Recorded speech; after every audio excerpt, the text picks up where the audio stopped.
But first, a story we've been tracking for weeks now, a long list of concerns at the Harris County Jail. Overcrowding, long jail stays, and in recent months, multiple in-custody deaths. New tonight, the sheriff reveals he reached out to the FBI for oversight. We want to make sure that we're operating in a procedural just way, that they can review these cases. So we welcome that degree of oversight.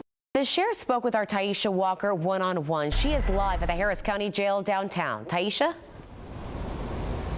Daniela, the sheriff says there are a number of solutions here, such as handling the criminal court case backlog. He says on average, an inmate sits in jail at the building behind me for 200 days compared to 60 days in other parts of the county. He also says he is on board with hiring more staff and increasing pay, but those are things that he cannot do without the help of the county.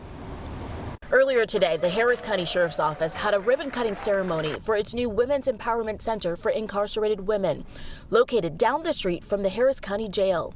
The jail, the talk of the county in recent weeks, and the backdrop for civil rights activists who are calling for change and government oversight following the deaths of 4 inmates last month. The Harris County Jail is the house of death, whether we like it or not. We don't just want justice for our family, we want change. In statements from his office last week, Sheriff Ed Gonzalez says the jail is understaffed, in need of more funds to hire qualified detention officers, and dealing with a criminal court case backlog causing overcrowded cells. Today, I got to question the sheriff in person. What resources would you need, your department need, in order to correct that trend? First and foremost, I want to say that our condolences go out to any family that's been impacted. The vast majority died due to natural causes, and that's something that's very unfortunate. And so we look at each one of those to make sure that our response was appropriate, that they utilize our training that's given to try to de-escalate situations. Sheriff Gonzalez says in an effort of transparency, he's asked the FBI to oversee the handling of 2 inmates' deaths,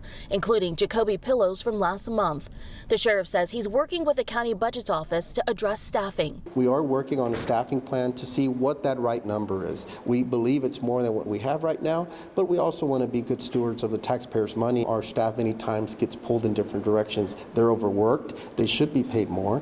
And so we want to make sure we're working with county leaders so that we can all be solutions oriented. And we want the public to have trust in the type of system that we're operating here. The sheriff says the county could also benefit from a new modern jail rather than the one behind me. He says there are a lot of outdated appliances and things within the building that wasn't suited to last this long. Also, if you would like to take a look at our full interview, it lasted about 9 minutes. You can do so by logging on to this story on clicktohouston.com. Reporting live from downtown, Taisha Walker, KPRC 2 News.